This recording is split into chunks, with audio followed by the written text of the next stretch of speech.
What's going on everyone, I'm Alex and this is my OnePlus One. Our relationship started about 8 months ago and like any other relationship has its ups and downs. Let's begin.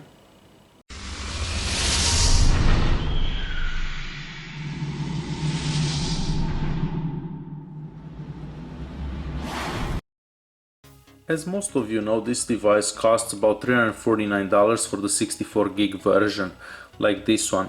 However, if you buy this device in another country than the US, the price actually goes much higher. For example, in Canada, with the exchange rate today, this device would cost around $550. For $550, you can get quite a few phones these days. I've been using the OnePlus One almost daily for the past 8 months. As you can see, it's in very good shape. I don't always put a case on it, but depending on what I do use a case with it. I don't use a big case, I only use this silicone one. However, the phone is in pretty good shape. I mean, you can see a bit around the edges, the sandstone black back, it's starting to fade, but it does look very good still. Couple of scratches around the charger here, but that's normal. On the screen, I'm not sure if you can actually see, there are some scratches around here and some around here. Unfortunately, it's very difficult to see on the camera, but there are some light scratches. However, I never used the screen protector on it, and I guess that's pretty normal. This phone is using Cyanogen 11S, however it's still on an old version of the Android, which is 4.4.4. I'm not sure when this is gonna be changed. They're probably working on it, but it's taking quite a while, considering that most of the other flagship devices like HTC One and the LG G3 got the Lollipop update, so I'm not sure what's happening with that. I know I could install a custom ROM, but I'm not really into that, and it takes too much time, and losing all the information that one has, it's not something that I desire. This phone has 3 gigs of RAM and a Snapdragon 801 processor. It is a very smooth device, as you can see. No matter what you do on it, playing games or just browsing the internet, it's extremely fast. There are some newer devices like the Note 4 that has a better processor, however I don't find this inconvenient at all. The Antutu benchmark, it's extremely high for it. I expect it's only gonna get higher with the Lollipop update. The good things about this phone, it's highly customizable, so you can choose themes and change pretty much anything you want. However, I don't exactly use this. I don't recall last time when I actually used a theme. I believe I have the Android Lollipop theme on right now, but I haven't actually changed anything for the longest time. So even though it's good to have, I don't find it that necessary. One awesome thing about this phone is the battery life. The battery lasts forever, and this is probably the best battery that I had on any device. As you can see, it's been on standby for like 18 hours. Not that much screen time, but however, the battery is still at 54%.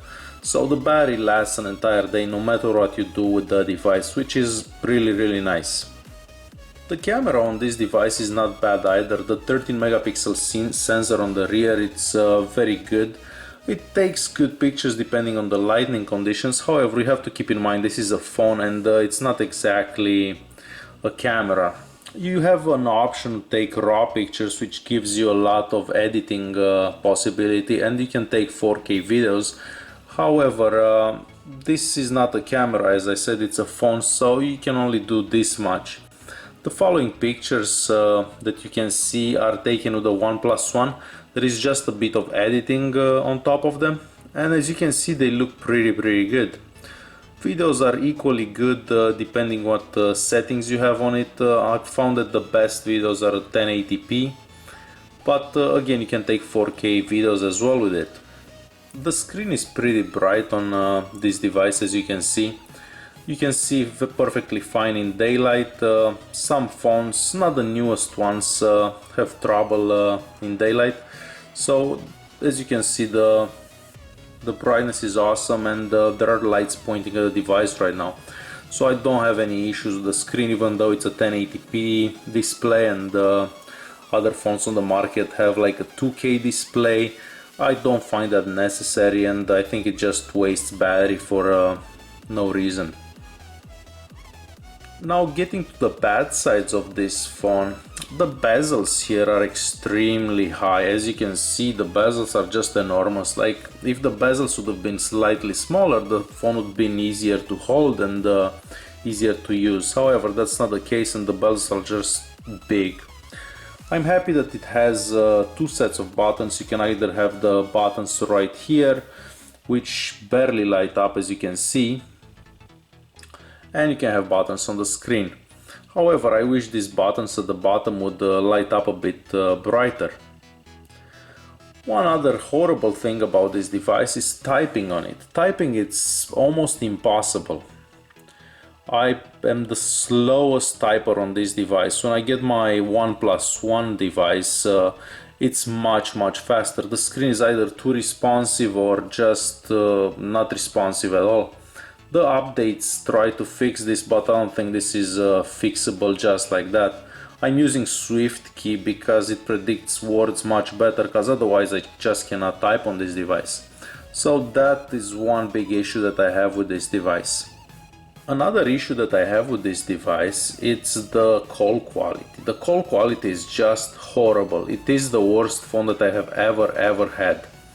Nobody understands what I'm saying. I have to repeat myself 5-7 times. If you wait on hold at customer service anywhere for 45 minutes, as soon as somebody picks up, like, excuse me sir, we can't hear what you're saying, can you call us back? And I'm like, really? I just waited for 45 minutes. So the call quality is just horrible. However, if you use a Bluetooth device with it, everything works fine. But for a phone, this is something that it should be fixed. Hopefully the newer version of this device fix that, but not this particular one that's 8 months old. I don't believe that software can actually fix this problem. The OnePlus One tried to be a flagship killer, as they said. That means that the device is cheap enough, but it has top specs like the Samsung Galaxy S5, the HTC One, and so on. However, this only works in the United States, where the phone actually costs $349. In Canada, for example, where this device costs about $550 after the conversion and the customs and stuff, it's not exactly worth it, because you can buy another flagship device for this money. You can get a Note 4 for about $600 that's gonna be used for less than a month.